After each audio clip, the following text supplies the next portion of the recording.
LKS Gold House in 100வது ஆண்டு கொண்டாட்டத்தை முன்னிட்டு அனைத்து நகைகளுக்கும் சேதாரத்தில் flat 50% தள்ளுபடி. அதாவது கம்மி இல்லங்க, இப்போ ரொம்ப கம்மி. LKS Gold House, டி நகர் மற்றும் தாம்பரம். என்னண்ணா என்ன வர சொல்லிட்டு இந்த சீட்டை பார்த்துட்டு இருக்கீங்க? ஆமா என்ன இது? என்ன சார் இது? உங்க வீட்டில் வாடகைக்கு இருக்கும் அப்படிங்கிறதுக்காக உங்க இஷ்டத்துக்கு கரண்ட் பில் ஏற்றுவீங்களா? இதெல்லாம் தெரிஞ்சு தானே வந்தீங்க, அப்புறம் என்ன? கொஞ்சமாவது மனசாட்சியோட பேசுங்க சார். போர் நடக்கிறதுனால சிலிண்டர் தட்டுப்பாடு ஏற்பட்டு எல்லாரும் கரண்ட் அடுப்பு யூஸ் பண்ணுறாங்கன்னு சொல்கிறாங்க. சரி, நானும் கரண்ட் அடுப்பு யூஸ் பண்ணலான்னு பார்த்தா இந்த நேரம் பார்த்து கரண்ட் பில் ஏற்றி வச்சிருக்கீங்க. அதுக்கு நான் என்ன பண்ணுறது? இங்கே ஒரு யூனிட்டுக்கு 11 ரூபா தான். இருக்கிறதா இருங்க, இல்லைன்னா அப்புறம் உங்கள் இஷ்டம். இதான்ப்பா பிரச்சனை.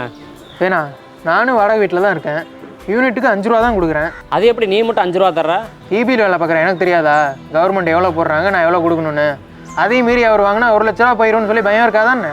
1 லட்சமா? நீ வேற. என் வீடு நீ இருந்தாரு இல்லைன்னா கிளம்புன்னு எங்கள் ஓனர் சொல்கிறாரு.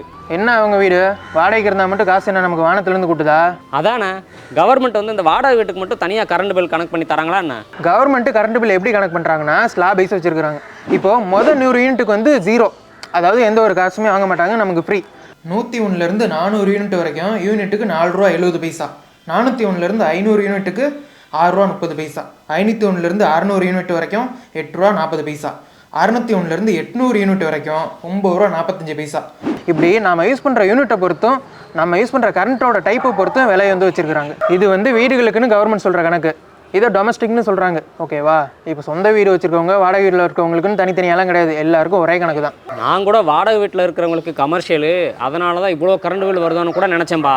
பார்த்தா வாடகை வீட்டில் இருக்கிறவங்களுக்கும் இதே தானா? எல்லாருக்கும் ஒரே கணக்கு தான். இப்போ நாமெல்லாம் ஏசிலாம் யூஸ் பண்ண மாட்டோம், ஏசி யூஸ் பண்ணுறவங்களுக்கு தான் அதிகமாக வரும். நம்மளை பொறுத்த வரைக்கும் ஜென்ரலாக எவ்வளோ வரும்? 150 யூனிட்லேருந்து 200 யூனிட் வருமா?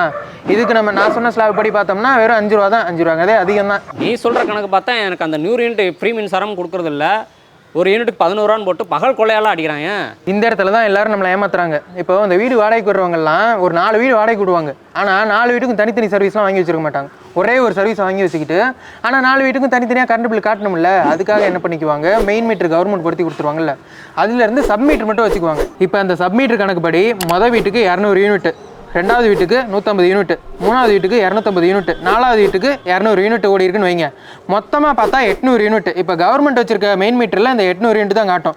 இப்போ 800 யூனிட்டுக்கு நம்ம போயிட்டு கவர்மெண்ட் கால்குலேட்டர்லேயே டொமஸ்டிக் எவ்வளோ வருதுன்னு பார்த்தோம்னா 4770 ரூபான்னு வரும். 2 மாதத்துக்கு அவங்க கட்டுற காசு அப்படிங்கிறது இவ்வளோ தான். இப்போ இந்த ஹவுஸ் ஓனர்லாம் என்ன பண்ணுறாங்க, ஒரு யூனிட்டுக்கு 11 ரூபா கணக்கு பண்ணுறாங்க. இப்போ 11 ரூபான்னு கணக்கு பண்ணி 800 யூனிட்டை போட்டு பார்த்தோம் அப்படின்னா 8800 ரூபா பில்லு வரும்.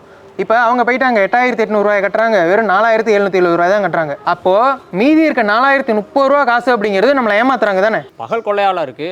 நான் எப்படி இந்த வீடு வாடகைக்கு விடுறவங்கலாம் தனித்தனியாக ஐபி மீட்டரை போட்டு சர்வீஸை வாங்கிட்டு தனித்தனியாக பில்லை அவங்க கையில் கொடுத்துடணும். இந்தாப்பா நீங்கள் போய் மாதம் மாதம் கட்டிக்கங்க அல்லது 2 மாதத்துக்கு ஒருக்கா கட்டிக்கங்கன்னு கொடுத்துடணும். ஆனால் அப்படி கொடுக்க மாட்டாங்க. ஏன் அப்படின்னா தனித்தனியாக ஐபி மீட்டர் போய் வாங்கணும், தனித்தனியாக போயிட்டு ஐபியில் சர்வீஸ் வாங்கணும் அப்படின்னாலே அவங்க வந்து வாடகைக்கு விட்டுருக்கிறதுக்கு சரியான ப்ரூஃப் காட்டணும். ப்ரூஃப் கொடுத்து பேன் கார்டு காட்டணும். பேன் கார்டில் எவ்வளோ வாடகை வாங்குறாங்க அப்படிங்கிற டீட்டெயில்ஸ்லாம் காட்டிடும்ல. அதிகமாக வாடகை வாங்கியிருந்தாங்க அப்படின்னா அவங்களுக்கு டேக்ஸ் பிடிப்பாங்க. அந்த டேக்ஸ்லாம் கணக்கில் காட்டக்கூடாது அப்படிங்கிறதுக்காக என்ன பண்ணுவாங்க, ஒரே மீட்டரை வாங்கி வச்சுக்கிட்டு சப்மீட்டரை வச்சு கணக்கு பண்ணிடுவாங்க. இப்படி சப்மீட்டர் வைக்கிற நிறைய பேர் இப்படி தான் ஏமாற்றிட்டு இருக்காங்க. ஒன்று, வீட்டை வாடகைக்கு விடுறவங்க தனியாக மீட்ரு போட்டு அவங்க கையில் கொடுத்துருங்க, பில்லை கட்டிக்கங்கன்னு சொல்லி. இல்லைன்னா நியாயமான காசை வாங்குங்க. அடையாப்பா நீ வேற, இதெல்லாம் போய் கேட்டால் எங்களுக்கு நிறையா செலவு இருக்குன்னு சொல்கிறாங்க, இதெல்லாம் நியாயமாக வாங்குங்கன்னு வேற சொல்கிறேன். ஏன் வாங்க முடியாது? இப்போது யூனிட்டுக்கு காசு போடுறாங்கல்ல, 800 யூனிட் ஓடி இருக்குது அப்படின்னா கவர்மெண்ட் காசுப்படி நான் என்ன கணக்கு சொன்னேன், 4770 ரூபான்னு சொன்னேன். இப்போது கவர்மெண்ட் காசு 4770 ரூபாயை எவ்வளோ யூனிட் ஓடி இருக்குது அப்படின்னு சொல்லி அந்த 800 யூனிட்டால் வகுத்தோம் அப்படின்னா ஒரு யூனிட்டுக்கான காசு கிடைக்கும்ல. இங்கே ஒரு யூனிட்டுக்கான காசு அப்படிங்கிறது 4 ரூபா 60 பைசா. 5 ரூபாங்கிறதே அதிகம் தான். இதுதான் நியாயமும் கூட. அப்படி பார்த்தா முன்ன 200 யூனிட்டுக்கு 2200 ரூபா கட்டிகிட்டு இருந்தவங்க இப்போ 1000 ரூபா தான் கட்டுவாங்க. பாதிக்கு பாதி கம்மியாகும். அதை விட்டுட்டு அதிகமாக போட்டிங்க அப்படின்னா 1 லட்ச ரூபா ஃபைன் கட்டுற மாதிரி இருக்கும், இல்லை 3 மாதம் ஜெயில் தான். சரி, சப்மீட்டர் வச்சு எங்கள்கிட்ட காசு வாங்குறாங்கல்ல, இப்போ வாடகை வீட்டில் இருக்கிறவங்களுக்கு தனி மீட்டர் வைக்காமல் சப்மீட்டர் வச்சுக்கலாம் அப்படின்னு சொல்லி கவர்மெண்ட்டில் ஏதாவது ரூல்ஸ் இருக்கா என்ன? பர்மிஷன் வாங்கிட்டு தான் வைக்கிறாங்களா?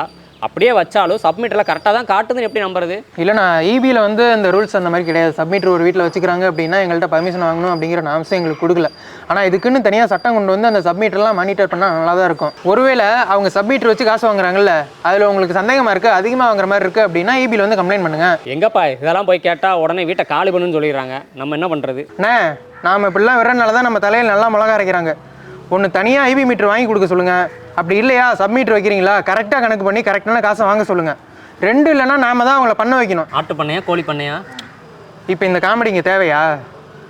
வாங்க உங்கள் ஓனர் யாருன்னு காமிங்க, நான் வந்து பேசுகிறேன். ஏப்பா நீலாம் வர வேணாம், நான் என்னன்னு பேசிக்கிறேன். இப்படி பேசி எது சரிப்பட்டு வரலன்னா அதுக்கப்புறம் கம்ப்ளைண்ட் பண்ணிக்கலாம். ஆமாம், எப்படி கம்ப்ளைண்ட் பண்ணுறது இதை பற்றிலாம்? அண்ணே, கம்ப்ளைண்ட் பண்ணுறதுக்கு நிறைய வழிமுறைகள் இருக்குது. இப்போ டிஎன்இபியோட டோல் ஃப்ரீ நம்பர் இருக்குது, அதுக்கும் கம்ப்ளைண்ட் பண்ணிக்கலாம். அப்படி இல்லைன்னா தமிழ்நாடு டெனன்சி ஆக்ட் இருக்குது, அதில் போய் நம்ம கம்ப்ளைண்ட் பண்ணிக்கலாம். ஆனால் அதெல்லாம் போய் கம்ப்ளைண்ட் பண்ணோம் அப்படின்னா நம்ம வந்து இந்த வீட்டில் வாடகைக்கு தான் இருக்கிறோம் அப்படின்னு சொல்லிட்டு அக்ரிமெண்ட்லாம் சைன் பண்ணுவோம்ல, அந்த மாதிரி அக்ரிமெண்ட்லாம் சைன் பண்ணி அதை ரெஜிஸ்டர் பண்ணி வச்சுருந்தீங்கன்னா ரொம்ப யூஸ்ஃபுல்லாக இருக்கும். ஸோ அதெல்லாம் பண்ணி வச்சுக்கோங்க. அப்படி இல்லை இந்த பாதிக்கப்பட்டீங்கல்ல கரண்ட் பில் அதிகமாக கொடுத்து, அதுக்கு வந்து கன்சியூமர் கோர்ட்டில் போய் கேஸ் போட்டு கூட நம்ம இழப்பீடு வாங்கலாம். கன்சியூமர் கோர்ட்டில் போயிட்டு கேஸ் போடுறதுக்கு ஆதாரம் வேணுமே அப்படின்னு சொல்லி நினச்சிங்கன்னா இப்போ கைப்பட எழுதி கொடுத்துருப்பாங்கல்ல உங்களுக்கு, அந்த மாதிரி பில்லு அந்த மாதிரி விஷயங்களை நம்ம காட்டினாவே போதும். அப்படி இல்லை உங்களை வந்து இந்த மாதிரிலாம் கம்ப்ளைண்ட் பண்ணதுக்கோசரம் உங்களை வீட்டை விட்டு வெளியே போ, இபி லைனை கட் பண்ணுறேன், தண்ணி சர்வீஸை கட் பண்ணுறேன், இந்த மாதிரிலாம் பண்ணாங்கன்னா சட்டப்படி அதுவும் தப்பு. போலீஸில் கூட நம்ம போய் கம்ப்ளைண்ட் பண்ணலாம். இதே மாதிரி நீங்களும் வாடகைக்கு இருக்கிற வீட்டில், அது சென்னையோ கோயம்புத்தூரோ எந்த ஊராக இருந்தாலும் சரி, நீங்கள் வாடகைக்கு இருக்கிற வீட்டில் உங்ககிட்ட ஒரு யூனிட்டுக்கு எவ்வளோ வாங்குறாங்க அப்படிங்கிறத மறக்காம கமெண்ட்டில் சொல்லுங்கள். அதான் வாடகை வாங்குறீல, அதான் இந்த கரண்ட் பில் தனியாக 8 ரூபா. கீழே இருந்து மேலே வெளில ஓய்வு அளிக்கிற மாதிரி யார் வாடகை கொடுக்குறது?